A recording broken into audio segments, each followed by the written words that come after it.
Hello, Libra. Thank you for joining me. I'm happy to have you here today. My name is Alsea. This is Alsea Tarot. I just started this channel, even though I've been doing tarot for a long time, a couple decades, but I miss doing these readings. I got caught so up in the, the day-to-day that I haven't done a reading in like 6 months before I started doing this channel, and it feels so good, and I forgot how many stories these cards have to tell. And I'm really excited about doing specifically a Libra reading. My partner's a Libra. I love Libra energy. You're the middle air sign. You're so balanced, but in that balance and extreme creativity, like so many musicians are Libras, so many creatives, but you're, everyone likes you. You're very likable and fair above all else. But in the same way, you're also kind of like have this rebellious edge. And so I just really am fascinated by Libra energy, and I love having it in my days. And in these readings, I am going to be using this deck. It's my oldest deck that I'm still using, at least. It's a Rider-Waite Tarot, and we'll go more into that in case you're not as learned in the Rider-Waite Tarot region. But yeah, I'm just excited to have you here. I'm going to be doing a Celtic cross spread, which is my own kind of version of the Celtic cross. There's a lot of different ways that you can adapt your own voice to these readings, and I've definitely done that over the years. And so hopefully it resonates with you. If it does, I would love to have you subscribe to this channel. It's just my baby getting off the ground. Ooh, I haven't seen this yet. 3 of Cups. Some kind of friendship, community celebration. It's definitely a joyous card. I only read uprights. That's just how I do things. I really love the intentions in these cards and the stories that come out. This deck has been all over the world. It has touched many hands. Wow, look at all this Cups energy. This is really interesting, actually, because I do this pre-shuffle, somewhat, kind of a pre-card draw on this deck that my Libra, beautiful Libra man got me years ago. And what came out for you almost instantly is the 10 of Cups. And this whole deck kind of has a dark vibe to it, but this is actually like the happiest card in all the deck. It's ultimate emotional fulfillment in some kind of achieved sense, like it was earned or worked for. The choices were made to allow that kind of abundance and happiness in the emotional realm into your life. And yeah, that's a really good thing. And then I just get the King of Cups and the 3 of Cups. So either you're feeling like pretty good emotionally, or there's something that's really being activated in your emotional realm, or that's what's to come, which is a beautiful omen. Oh my goodness, emotional fulfillment.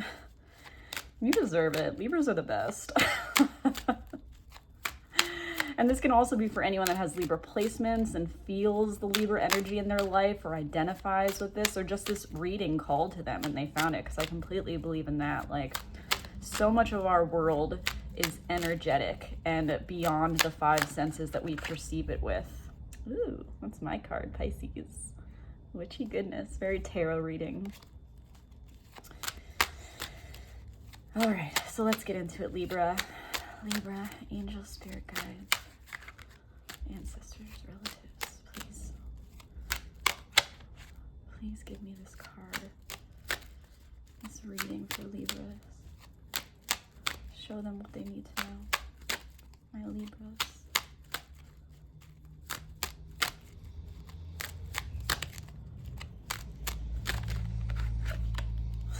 Oh my goodness. Cards are talking. The sun. Look at this joy. What's going on with you, Libra? Whatever it is, it looks really good. It looks really good. Or it's going to be. Oh my goodness. Stop. And that came out before. This is about building together, growing together, building something. Specifically, it's a couple building. And I am not a tarot reader that is going to be like, ooh, love all the time, because that's just not life. There's so many more facets to life than just relationships. But this is very relationshipy, lovey, the choices of love, figuring out what your fulfillment is, partnership. It's like a divine match in a way, if you ascribe to that aspect of fate. Okay, before I let this shuffle tell the whole story, stop it. Oh my gosh, Libra. What is happening? I have done a lot of the tarot signs by now, and I do a lot of readings in general, and sometimes like one of them was just, it's all swords. Like they're just, it's really funny how the story evolves and the cards really represent a story that's very specific to whoever is watching. But this is so many cups. I haven't gotten this many cups in years. This is awesome. So I don't know if you are on a path of emotional fulfillment, if you've done some extreme inner work that has led to you being able to have a life full of emotional abundance, or if that's where you're heading and this is letting you know, like, if you're in a hard time and these cards just want to validate, like, it's going to get better and like good things are ahead, especially in your relationship sphere, whether that's friendships, you know, colleagues, love. There's a lot of love here. Okay, one more. Libra.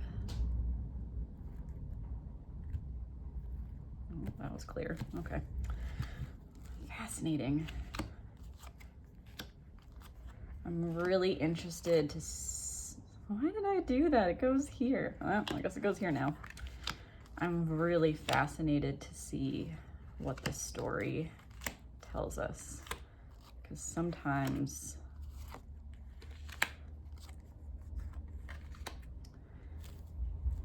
Hermit energy, wow. Because sometimes the pre-shuffle can just be like a setup for, well, I'll get into it, but can just be a setup for this. Like I've had readings where the pre-shuffle is really like letting you know, I don't want to, let's just get into it. But basically Hermit energy at the bottom. I love the Hermit card. In some books I've read, I was born the day of the Hermit despite being a Pisces, because Hermit's often associated with Virgo, which is the sign before you guys. So you do share, you know, times a year, and the energy is going into the birthing process during that time. And the Hermit energy is all about extreme introspection in order to find true wisdom, and using yourself and your inner guide as your own moral compass and earthly compass.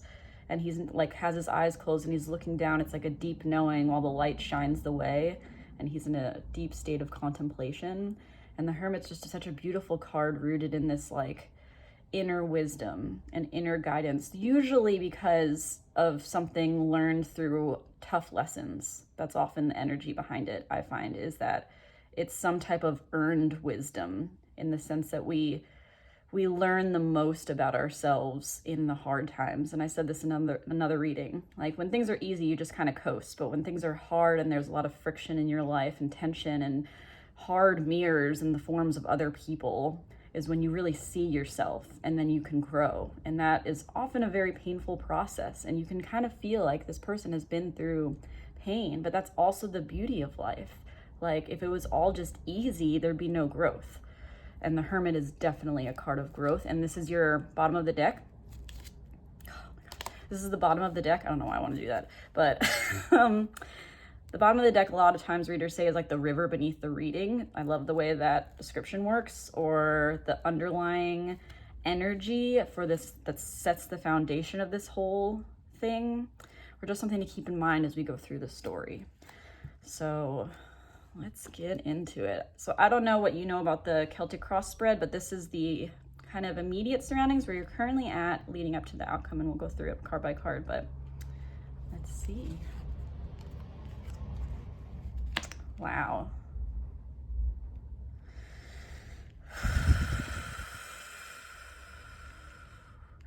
Very different energy than a lot of these readings have been, but of course, oh my goodness, of course, because you are Libras. And it's always just like, Libras are just nice to be around. You know, there's signs that are really intense to be around, really stubborn, really emotional, like Pisces or it's us, you know, very fiery and aggressive, like Aries. And Libras are always, and this is why I think Libras always have like friends or are good at making friends, is because their energy is just like easy to be around. And that's kind of the energy of this reading. It's like there's something to say, but this isn't like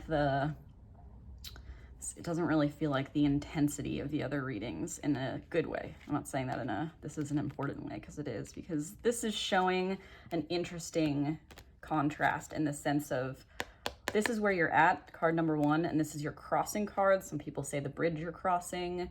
Another Cups card. So something emotional is really prevalent in your life, and maybe that's why you're seeking out tarot, because it's a really beautiful way for us to tap into our emotional realm that is not necessarily supported by society. We live in a very unemotional world in a good sense, but this is the 10 of Wands.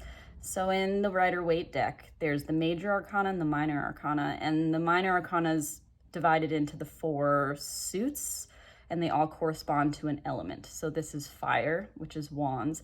Creativity, it's a masculine suit, passions, how we define ourselves in the world in terms of how we show up creatively. They're also a more playful suit than the Swords. So like, even though this is a strifier card, you could read it as, depending. It's not like the 10 of Swords, where it's very stark and aggressive and intense energy. This feels very much Libra-like.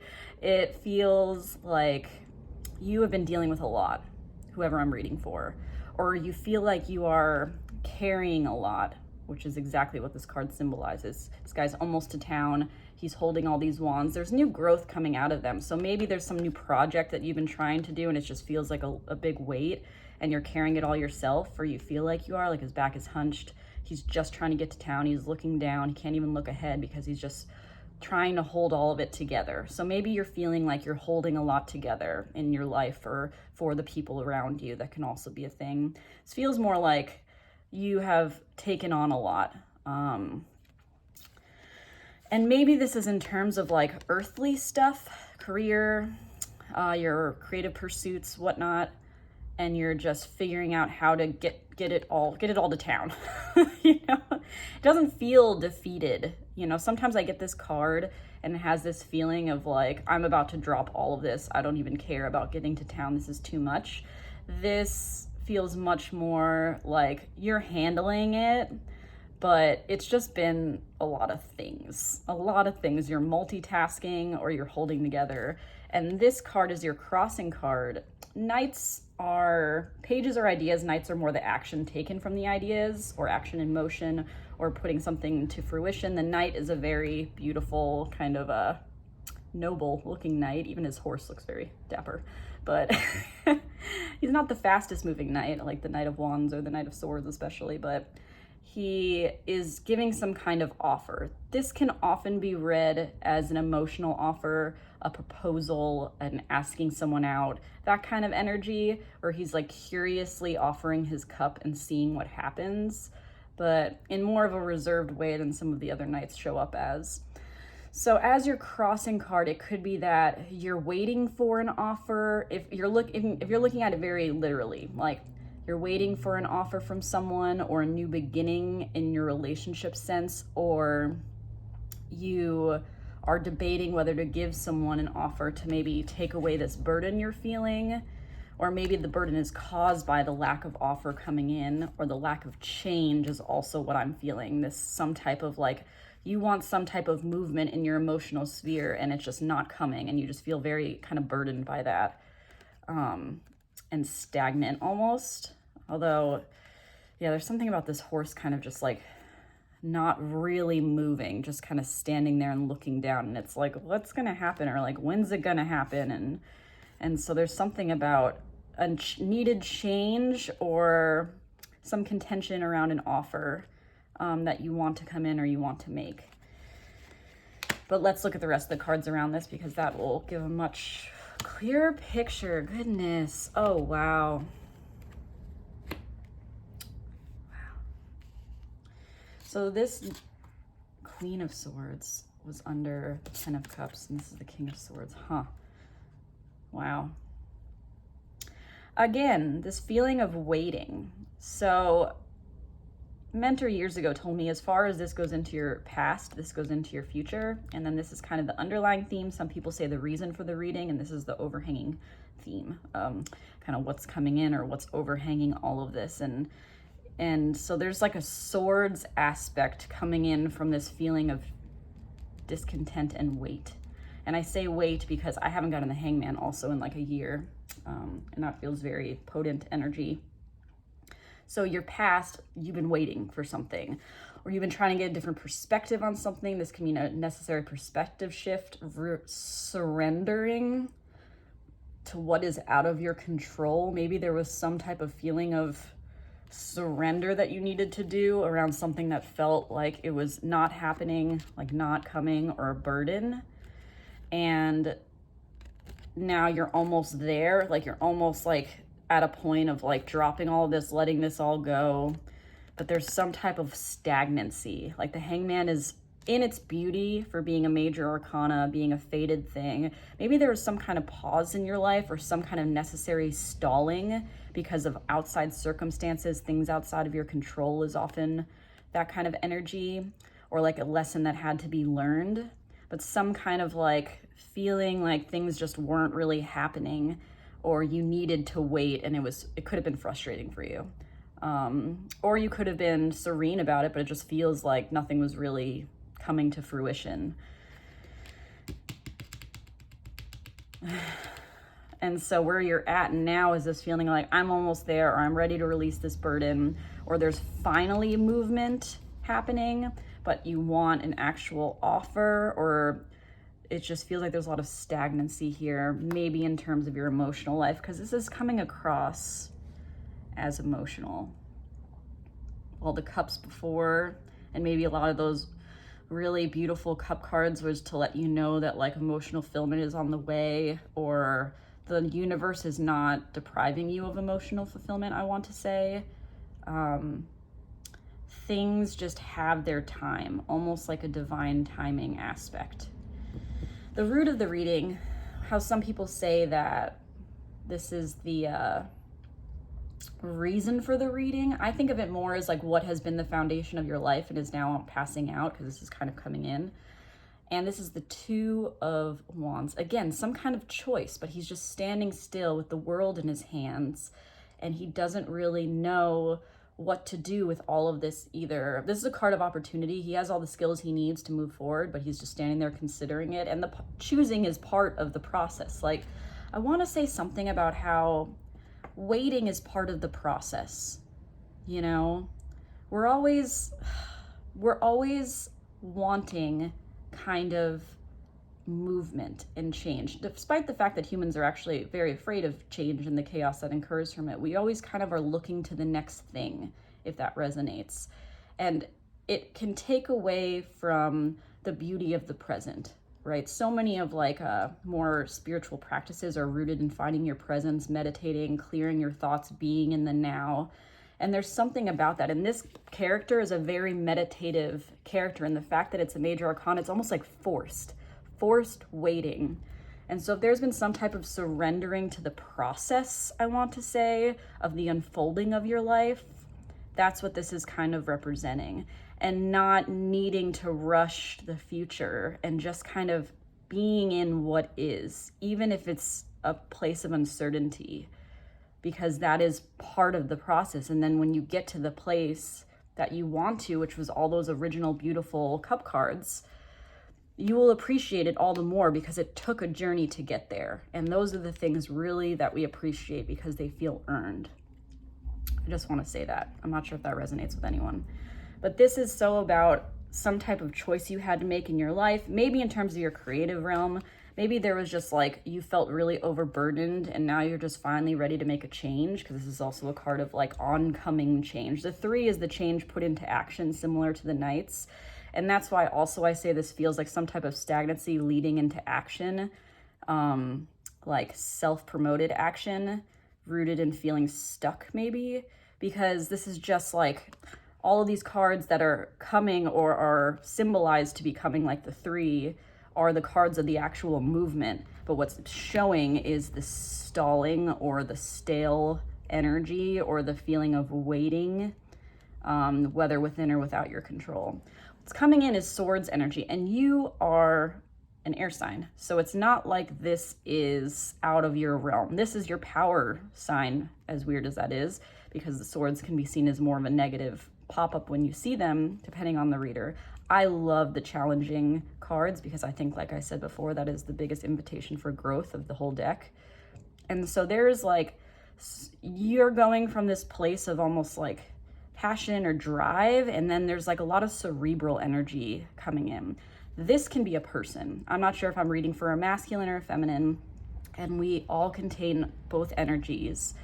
And the kings and queens are often represented by people. They often represent people. And the kings are the masculine heads of the suit. So this is like the ultimate ruler of the swords suit. He is very confident. Clearly all the kings have a certain level of confidence, but the King of Swords is the most cerebral, intelligent of, and this could be you because you are a Libra and this is the air sign, the air suit. And he's sitting there with these kind of stormy clouds in the background. These look like wind-blown trees, but he is stable. And so either there's some very intense masculine, intelligent masculine, maybe a teacher, this could be a boss, that's going to be a figure in your life as long as this has been in your past.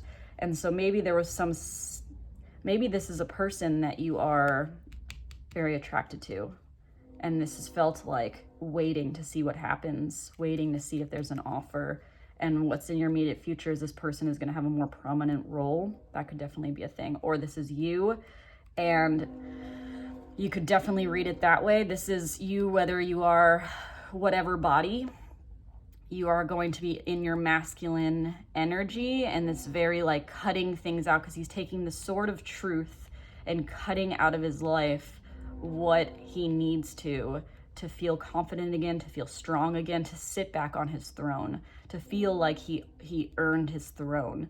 And there's some type of like moving from stagnancy to feeling overburdened to finally some kind of change, and embracing this really dominant, like confident energy. But this overall card is the 3 of Swords, which is the stormy emotions card. It's the swords through the heart feeling. So maybe you need to cut something out of your life that has been an issue because it's just been causing you heartache. Or maybe you're finally going to cut something out that has been making you feel stuck. And when you do, the emotions will come, but that's a necessary part of the clearing. The storms have to come because the day after the storm is the most beautiful day. I want to say that to you too. Like, if there has been this overhanging feeling of stormy emotions, or there will be coming into your life, because life is a roller coaster of emotions that we all experience, the good and bad, and oftentimes the bad feelings wow. This statement that I haven't said in years just popped into my mind that I really think someone that I'm reading for needs to hear. But as bad as you are capable of feeling, as low as you are capable of feeling, is as good as you are capable of feeling. And when I first heard that, I was in a really, really bad place. And I was feeling extremely bad about everything, low, depressed, all of those manifestations of sadness. And someone said that to me, and I just remember thinking before she told me this, I was like, I can't imagine feeling worse than this. And she basically made me realize that the fact that I can feel that bad means I can feel that good. And I want to say that to someone, is that stormy emotions are often a beautiful unlocking of a deeper part of our soul, so that we can have more self-awareness and we can cultivate a life where we choose more joy for us, and that cultivates more joy, that allows more joy in our days, because all emotions are fleeting, but the goal is to have days filled with more moments of joy that we appreciate in the moment. And so something about how Like there might be some type of necessary cutting or ending, or you've been feeling an overhanging sense of sadness or dread or grief. But all of that is just prepping you for all those cards we saw earlier, which is like the beautiful emotions, because nothing feels better than the sun shining on your face after the day after a storm. Okay. Oh my goodness. Wow. Wow. Oh my goodness. Wow. Oh man, this is a really beautiful reading, Libra. I am getting, oh my goodness, I haven't gotten tingles like this since like Aquarius. Wow. Oh man. I really hope the people or person that this reading is for is watching this, because this is just such an important message for someone. Look at this. There's a few things I want to comment on: the placement of the major arcana and how it feels like fate. Whatever is going on in your life, whoever this reading is for, is very much fated. And by that I mean, even if you don't ascribe to any kind of divine order, what I mean is that life is about soul growth, growing, like I was saying before, and these events that have happened in your life have been happening so that you can upgrade to the next level, even if you don't feel it in moments. That is 1000% what I'm seeing here. So yeah, there's some kind of partnership coming in, or this is the reason, like this is all these two, the choices, twos and choices, which I've never really seen the Two of Cups specifically as a choice card, but it just feels like there's some kind of choosing around relationships, maybe cutting something that needed to end out so you could clear the ground for the new. And the reason I say that is because the Seven of Swords, which is a sneaky old card and a fascinating one, is in your how others see you, kind of more superficial, how you show up in the world thing. And this is you or what you've dealt with. Maybe you've dealt with a lot of liars. Maybe you've dealt with a lot of liars or players, people that were dishonest. Look at his red feet. I'm really noticing his red feet as he slinks away from town. Maybe it's the same town. Although this looks like more like a circus. So maybe you felt like your dating life is a circus, honestly, and one of the guys is just sneaking away from it. Or you, the other way to see that is if it's you, is that you are strategically moving away from things that no longer serve you. And look how he's leaving the Two Swords behind him.